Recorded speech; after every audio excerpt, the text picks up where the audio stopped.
వాడు సిబిఐ దీంట్లో ఏది లేదురా బాబు అంటే కూడా లేదు దీంట్లో ఏదో ఉంటుంది అని చెప్పి చెప్తున్నాడు. ఇది ఎక్కడ దగ్గర నాకు ప్రపంచంలో ఏముంది. చంద్రబాబు దీంట్లో అదేంటి బాత్రూమ్ పౌడర్ అన్నాడు, బాత్రూమ్ మందులు అన్నాడు, టాయిలెట్ క్లీన్ చేసేది అన్నాడు అని చెప్పి అతనే ఏకసభ్య కమిషన్ వేస్తాడు. నేను ఒక మాట చెప్పి నా కింద ఇంకోటి చెప్పబట్టే దీన్ని ఎస్టాబ్లిష్ చేయడానికి ఏకసభ్య కమిషన్ పనిచేస్తుంది, కానీ వాడు కొత్తగా ఇన్వెస్టిగేషన్ చేసేది ఏముండాలి? అయినా ఎక్కడైనా కానీ ఆ దేవుడికి సంబంధించి ఇలాంటివి జరిగింది అని, అపచారం జరిగింది అని పబ్లిసిటీ చేయడం. ఎందుకంటే కేవలం ఈ పార్టీని హిందూ వ్యతిరేక పార్టీగా చూపించే ఒక కార్యక్రమంగా చూపిస్తుంది. ఏం జరిగింది? మన జగన్మోహన్ రెడ్డి గతంలో మొన్నటి వరకు ఏడేడ్చినారు వీళ్ళంతా. జగన్మోహన్ రెడ్డి రాజశేఖర రెడ్డి అంటే 7 కొండలు 2 కొండలు చేసినాడు, 2 కొండలు చేసినాడు, 2 కొండలు చెప్పి ఏడ్చినాడు. అంతగా ఏడ్చి పెట్టేది 2 కొండలు చేసినాడు అనే కల్లా మళ్ళీ ఇప్పుడు చంద్రబాబు వీడియో చూపించినాం. జీవో నెంబర్ 746, జీవో నెంబర్ 747 అని 2 ద్వారా అక్కడ అన్ని మత ప్రచారం చేయకూడదని, అదే విధంగా ఆ ప్రాంతంలో ఆ 2 కొండల్ని 7 కొండలు గుర్తించినది ఎవరైనా ఉన్నారు అంటే అది కాంగ్రెస్ పార్టీ, రాజశేఖర రెడ్డి చేస్తుంది. కానీ దళితులు ఎట్లా చూపించినాడు? దేనికి ఎట్లా అంటే నేను ఏనాడు చూసినాడు తిరుమల పైన లైటింగ్ ఉంటే ఇలా వేసి సింబల్ ఉందని చెప్పేసి చూడు జగన్మోహన్ రెడ్డి అరే లైట్ వేసినారు, దానికి ఉంటుంది. నేను ఇంకా అంతకంటే దళితం తెలుసా, ఈ కరెంట్ కూడా ఉంటుంది కదా, ఇట్లా సెక్యూరిటీ పైన ఇట్లా రాక బాగా ఉంటుంది, దాన్ని కూడా ఫోటో చూపించినారు. ఇది శివవాహనం అంత దరిద్రంగా ఉంది మరి రాజకీయాలు. వీళ్ళ రాజకీయాలు అంత దరిద్రం. ఎవరికి ఇప్పుడు సోషల్ మీడియా వచ్చింది కాబట్టి చంద్రబాబు నాయుడే అంటాడు క్రిస్టియన్ మిషనరీ దాంట్లో ఎలక్షన్ అప్పుడు 2009 ఎలక్షన్స్ అప్పుడు ఆ 2 జీవోలు నేను తీసేస్తాను, అదే విధంగా ఈ మత మార్పులు అని చెప్పేసి పోలీసు వాళ్ళు అందరూ వెంటబడుతున్నారు, అలాంటి ఇబ్బంది కూడా లేకుండా చేస్తానని చెప్పి చూసినోడు. రాజకీయాల కోసం ఎంతటి నీచానికైనా చేస్తాడు. నిన్న మొన్నటి వరకు అసెంబ్లీలో కౌన్సిల్ ఏది చెప్పినాడు, చెప్పులు వేసుకొని వచ్చినాడు అని చెప్పేసి.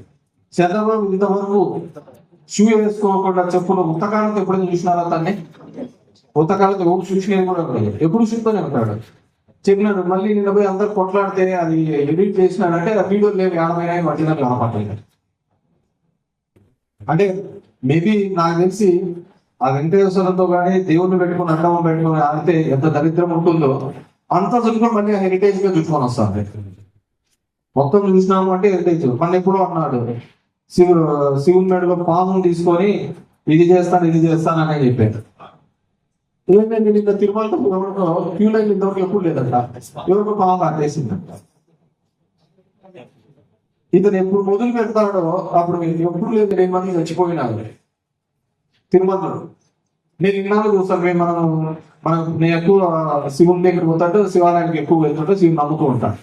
మన శ్రీశైలం ఎన్నివైనా లోపల స్పర్శ దర్శనం చేయాలంటే సొక్కా ఇవ్వాలి, అవునా కదా? 2 నెలల్లో శివాలయానికి 2 సార్లు శ్రీశైలం పోయినాడు. ఎప్పుడైనా సొక్కా ఇప్పినాడేమో అనుకోమని చెప్పండి చంద్రబాబు నాయుడు. ఇంతవరకు సొక్కా ఇబ్బంది లోపలికి రాని గుళ్ళేకి, గర్భగుళ్ళకి రానిస్తారా? నన్నైతే ఎప్పుడు రాని కానీ మిమ్మల్ని ఏమో రానిచ్చే తెలియదు, రానిలే కదా. రానికపోతే ఇంతవరకు ఎప్పుడైనా చొక్కా ఇప్పిపోయినాడేమో అనుకోమని పోయింటాడు. ఏంటో తెలుస్తాను. మన శివాలయంలో మన శ్రీశైలంలో కూడా అందరికి తాళాలు ఉన్నాయి. మాలేసుకోమని నువ్వు శివాయిగా అన్నీ కొట్టేదైతే లాస్ట్ ఎంత తయారైందంటే ఆ కాత్యాయనిగా ఆయన మేము చూడాలి. మన సినిమాలో వచ్చి కాత్యాయని ఫోన్ చేసినావా అని చెప్పి ఆయన మీనాక్షి చౌదరి వీళ్ళతో గిట్లిప్పిస్తాను. తిరుమలలో అంతా ఉంది, నాకు బాగా జరిగిందని. నువ్వు పోతే 15 నిమిషాలు నిలబెట్టినానంట ఆయన హీరోయిన్ చెప్పి. 15 నిమిషాలు నిలబెట్టినానంట హీరోయిన్ కి. నాకు సూపర్ గా చేసినాడు, మా అంతా ధన్యం వెళ్ళింది. దర్శనం బాగా జరిగింది అంటే ఎవరికి 300 రూపాయలు టోకెన్ తీసుకుపోతా అంటారు కదా, వాళ్ళ బాగా జరిగింది అంటే నువ్వు జరిగినట్టే, బాగా చేసినట్టు తిరుమలలో బాగా తొందరగా అయిపోతాను అయితే. మీనాక్షి చౌదరికి జరిగిందని, ఇంకో హీరోయిన్ జరిగిందని, ఇంకో చరణ్ రాజు బాగా జరిగిందంటే పోతాడు. పోతే శారవం దొరుకుతాడు, ఆడ 10 నిమిషాలు నిలబడతాను. నేను ఏం కాదు కదా. సామాన్యులకి ఏ విధంగా జరుగుతుంది అనేది ముఖ్యం. సామాన్యులకి దేవుని దర్శనం ఎంత త్వరగా అయిపోతుందండి, దాని మీద లేదు. అంటే ఆ దేవుణ్ణి కూడా రాజకీయాలకు ఏ విధంగా వాడుకోవచ్చు, ఏ విధంగా నిందలు పోవచ్చు అనేది ఇప్పుడు కొత్తగా చూస్తున్నట్టు. ఈరోజు చంద్రబాబు నాయుడు గారు ఆ విధమైన ఒక ఆలోచనతో ఏదో విధంగా మభ్య పెట్టాలి. ఏదో మీరు చూసినారు లేదు, హెరిటేజ్ షేర్లు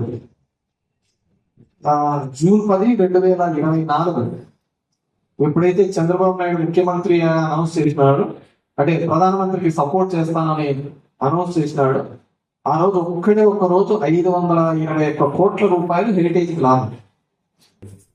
హెరిటేజ్ లాభం 521 రూపాయలు. ఈ రోజు చూస్తే అది 338 నిలబడిపోయింది. ఆ రోజు 731 రూపాయలు ఉన్నాయి షేర్ వాల్యూ. దగ్గర సగానికి సగం పడిపోయింది. ఎప్పుడు పడిపోయిందో తెలుసా? ఇతను ఎప్పుడైతే తిరుమల లేపున్నాడో, రాజకీయంగా తిరుమల లేపినాడో ఆ రోజు నుంచి పడిపోయింది. దగ్గర 3,000 కోట్లు లాస్ అయింది వాళ్ళ కంపెనీ. 1 కాదు 2 కాదు, 3,000 కోట్ల రూపాయలు లాస్ అయింది. ఎప్పుడైతే తిరుమల లడ్డు ప్రస్తావన చేసినాడో, ఎప్పుడైతే దీని మీద రాజకీయంగా వాడుకోవాలని చూసినాడో, దిగజాగ్రత్త మొదలుపెట్టి ఇప్పటికి రోజు 10 రూపాయలు పడిపోతానే ఉంది. నిన్న మనం చూసినాం ఏదో హెరిటేజ్ దాంట్లో విమానాలకు అజిత్ పవార్ కి సంబంధాలు ఇవన్నీ బయటకు వచ్చాయి. అంటే ఎప్పుడైతే నువ్వు ఆ వెంకటేశ్వర స్వామితోనే రాజకీయం చేయాలని ఆడుకోవాలని చూసినాము అంటే దానికి అర్థం. ఇప్పుడు మనందరూ కూడా ఆలోచించుకోవాల్సింది, రాబోయే కాలంలో మన పార్టీ చేసిన అభివృద్ధి కావచ్చు, సంక్షేమం కావచ్చు. గతంలో ఏమనే వాళ్ళు జగన్మోహన్ రెడ్డి అంతా పేదోళ్ళకే ఇచ్చేవాళ్ళు. ఈరోజు వ్యాపారస్తులంతా మాట్లాడతారండి. వ్యాపారస్తులంతా అప్పుడు ఏమనే వాళ్ళు, అంతా వాళ్ళకే ఇచ్చేది తప్ప నాకే ఇస్తాను జగన్ రెడ్డి అనేవాళ్ళు. ఈరోజు వ్యాపారస్తులు అంటే జగనే మేలయ్యా, అంతో వాళ్ళ పేదోళ్ళకి ఏదో సాయం చేస్తుంటే మా వ్యాపారంలో బాగుంటాయంటే అంతే కదా రోజయ్యా. అంటే ఏదైనా కానీ కొనుగోలు శక్తి పెంచాలి. ఇప్పుడు కొనుగోలు శక్తి ఉంటుంది ఉంటే లోకేష్ ఉంది, లేదంటే పవన్ కళ్యాణ్ ఉంది తప్ప జనానికి లేదు కొనుగోలు శక్తి. కాబట్టి ఆ విధంగా మనందరినీ కూడా మభ్య పెడుతూ మోసం చేస్తూ వచ్చినారు. ఇప్పటికైనా మించిపోయినది లేదు. రాబోయే కాలంలో వాళ్ళేమో లోకల్ బాడీస్ రాబోతున్నాయి. 3 నెలలు 4 నెలలు డీసీ కమిషనర్ వేశారు. అదేవిధంగా జనగణన కూడా వేసినట్టున్నారు. అది అయిపోతాయి, లోకల్ బాడీస్ వస్తాయి. లోకల్ బాడీస్ లేవనుకోవద్దండి, ఖచ్చితంగా లోకల్ బాడీస్ వస్తాయి. ఎందుకంటే చంద్రబాబు ఫీల్ అయిపోతున్నాడు అంతా బాగుంది అని చెప్పేసి. జనం దగ్గర పోతే తెలుస్తూ ఉంటుంది. కాబట్టి మనం అన్నిటికీ కూడా సిద్ధంగా ఉండాలి. పార్టీ అన్నిటికీ కూడా అన్ని విధాలుగా కూడా సిద్ధంగా ఉండాలి, ముందుకు పోవాలి. ప్రభుత్వం చేస్తున్నటువంటి తప్పిదాలని అన్ని వేదికల మీద కూడా మాట్లాడాల్సిన అవసరము ఆవశ్యకత ఉందని చెప్పేసి తెలియజేసుకుంటూ, ఈ రోజు ఏ 15,000 మందిని అయితే ఒక వైఎస్ఆర్సీపీ సైన్యంగా ధర్మవరం నియోజకవర్గంలో చేశామో వాళ్ళందరినీ కూడా ఏకతాటి మీదుగా తీసుకొని వచ్చే కార్యక్రమం చేయాలి. ఇంతకుముందు మీతో అన్న విధంగా మొదటి విడతగా గ్రామాలలో ప్రతి 15 రోజులకు ఒకసారో 2 రోజులకు ఒకసారో వీళ్ళందరినీ కూడా కూర్చోబెట్టి మాట్లాడే కార్యక్రమం చేస్తాం. తర్వాత మండల స్థాయిలోకి అందరినీ తీసుకొని వస్తాం. మండల స్థాయిలో అందరినీ కూడా కలిపి అక్కడ కూడా ప్రోగ్రామ్స్ చేస్తాం.